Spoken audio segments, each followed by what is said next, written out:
Hey everybody, it's Trigger Bar Philosopher. Welcome back out to the channel. Today we got a great episode. We're going to be continuing our testing of the Smith & Wesson FPC, or folding pistol carbine, and we're going to join it with a couple of friends that are smaller and shorter pistols in 10mm. We have a Tanfolio and we have an XDM Elite. We're going to be testing some ammunition from Federal. It's their punch ammunition.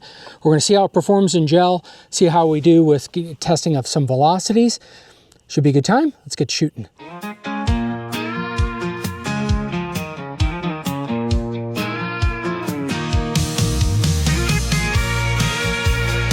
So what are we kind of talking about today? Today we are continuing our discussion of this folding pistol carbine. Again, kind of a neat little thing here where you can fold and unfold this pistol or this rifle. It is called a pistol because it shoots pistol cartridges, 10mm. And we're also going to join it with some friends. We got our Tanfolio, which is a 6-inch 10mm pistol, and our Springfield XDM Elite, which is a 3.8-inch pistol. Just gives us some options when we're looking at barrel length and what 10mm does with the various barrel lengths. Again, we're going to be testing some Federal punch, see how it performs in some gel.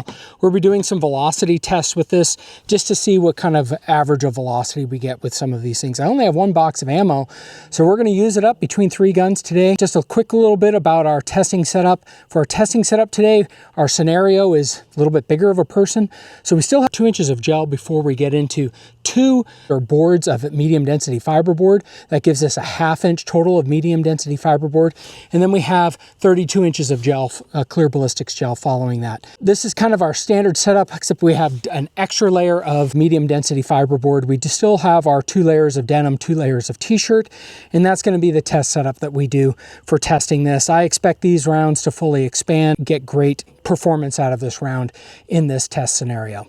All right, with that said, let's get to shooting. Okay, well, we're going to start from largest to smallest. We're going to start off with the M&P FPC. So we have the 200 grain Federal punch loaded up. Let's see what happens on this target. All right, let's go down, see what we got.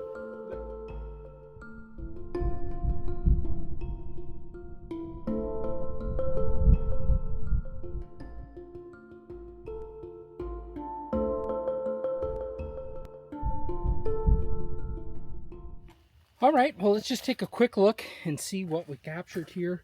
So came in through the layers of t-shirt and denim, went through our medium density fiberboard, both blocks. You can tell we were getting expansion even through those blocks. The outer hole is bigger than the inner hole. Let's check our block here, but it doesn't look like we got much expansion, maybe just a tiny bit in those first couple of inches, but then we got penetration all the way out to 22 inches. It's okay expansion. It looks, it looks like we have some spiraling, not tumbling. I don't think we really had tumbling in here. The wound tracks look for the most part to be symmetrical, which tells me it's not tumbling. So we got some good expansion. Before we spend the time ruining the gel block by pulling this out, but I'm going to wait to do that till we get the other rounds and we see what happens in it. Not a ton of energy for 10mm. That's kind of Federal for you. Even on this punch, they're not really punching. Okay, now we have the Tanfolio, 200 grain Federal punch. I rotated the block around just a little bit. Let's see how it does here. Let's go down and take a look. 1132, so dropped what? 75 feet per second out of the rifle. This is that 6-inch barrel.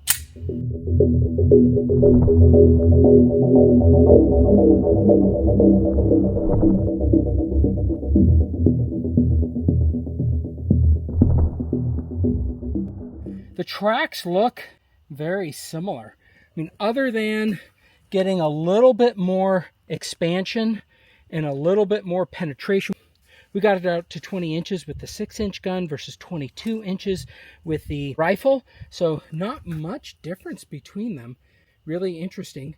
This is what we're seeing. Sometimes there's a lot of difference when you're lighter bullets, and sometimes very little difference with these heavier bullets. And then this Federal stuff is always kind of just weaker.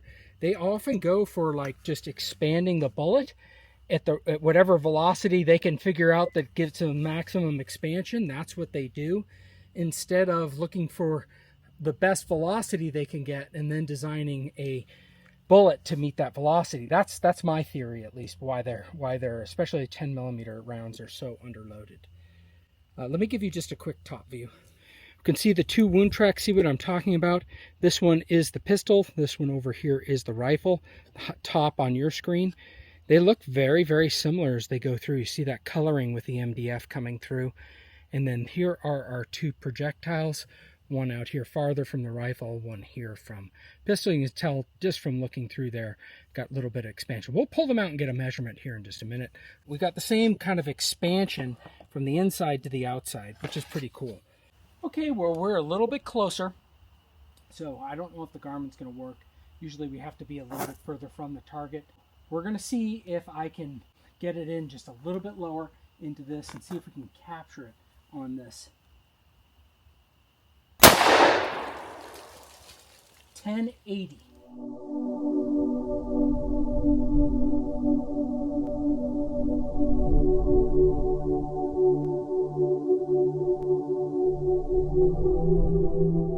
All right, well, we kind of missed, kind of hit.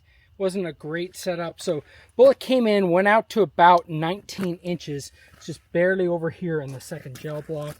We hit it pretty squarely at the bottom of the first couple of inches of gel. And it also went in pretty well here. Problem is this MDF sticks up just a little bit.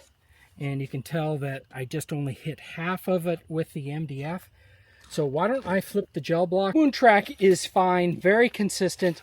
Even though we went down to the 3.1 in 8-inch barrel, it still has a wound track that looks pretty consistent. It's definitely not as big as some of the other ones, especially with the rifle. The damage, whatever's going on with it, is not doing as much. Let me go pull these bullets out, and then we'll take a look on the table at how they expanded. Okay, these are the 3 rounds. First up, we have the rifle round. I think 0.6 is about its biggest. 0.6035 is the rifle. It looks to me like that 6-inch round is the smallest that we got here. Yeah, 0.56. And then let's try our 3.8 inch, 6.2. And I think the reason for that is it hit the table a bit. Very similar between the rifle and the pistol, but if you look at them sideways, the rifle is clearly more peeled back. The 3.8 inch is just barely, and some of these pedals didn't go all the way back, and I suspect that's because they didn't hit the MDF. So hard to compare them. Definitely we got deeper expansion from this rifle, and it had definitely more damage that was being done. You could see that in the gel. Very interesting. Okay, let's move on. Okay, well, we have 5 shots. I'm running out of ammo of this Federal Punch. We're going to both shoot to see how well I can shoot it. I sometimes call that accuracy. I know that's not accuracy, but we're just going to get points on paper to see if this ammo is spraying all over the place or if it's keyholing, doing something like that. 5 shots with our Garmin to see if we can get some measurements on the velocities.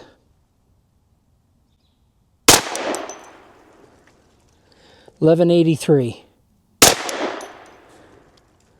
1217,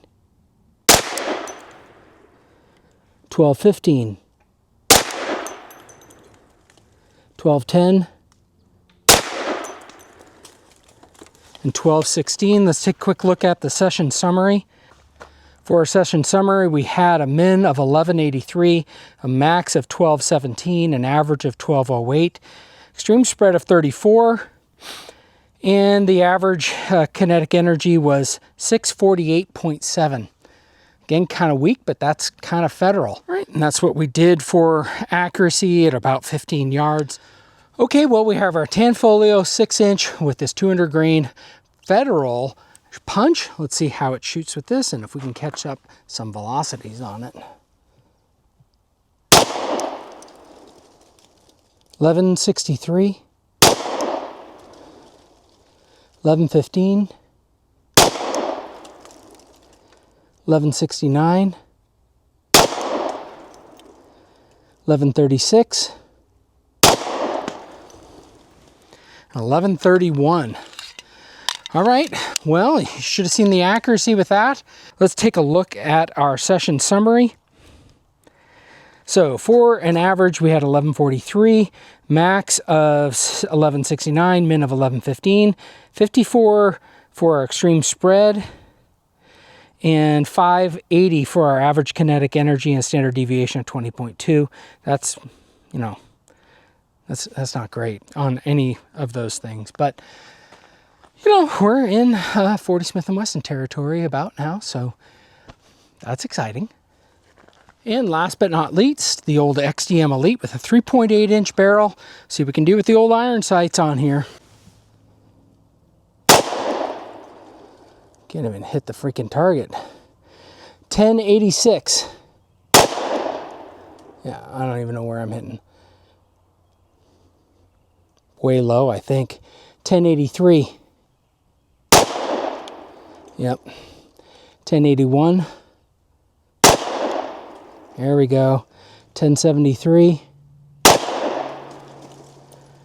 And 1098. Let's take a quick look at our session summary and ignore what I did. Oh, you didn't even see it. No, I did have a target cam on. That sucks. Okay, so for our session summary, we had a min of 1073, a max of 1098, extreme spread of 25.6 feet per second, an average kinetic energy of 1084. Sorry, an average of 1084 feet per second. Average kinetic energy of 522. Okay, let's wrap things up. Today we tested our 10mm Federal Punch with our 3 types of firearms. We had the Smith & Wesson FPC, which is a rifle, 16.5-inch rifle. We had our 3.8-inch XDM Elite, and we had our Tanfolio. It's really a CZ clone, so it's a single action only, and it's really a fantastic pistol, but it's a 6-inch, so it gave us a different barrel length. We saw that we got a nice scaling from the 3.8-inch all the way up to the FPC 16-inch rifle with this 10mm.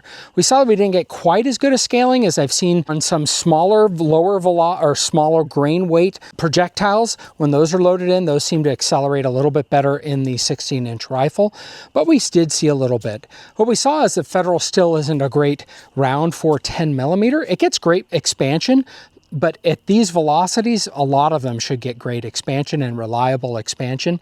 Their punch is supposed to be a cheaper round, but I just tell you, there are better rounds out there for 10mm. They all expanded, they all did fine, but it's really kind of doing just barely above 40 Smith & Wesson averages. So I think that I would continue to look elsewhere, where if this was a self-defense round, I mean, hey, look, for people, this is great. It's gotten plenty of penetration, has plenty of energy foot-pounds on target. I think that's good. But if you're carrying 10mm, come on, you want a little bit more than that. Okay, well that's it. If you have any questions about either of these guns, which I would choose, which you would choose, which is your favorite round for 10mm for personal defense, let me know in the comments below. I hope everyone has a great week, and let's get to shooting. From pistols to rifles, we'll take on the best. Reviewing each weapon, put them to the test. With revolvers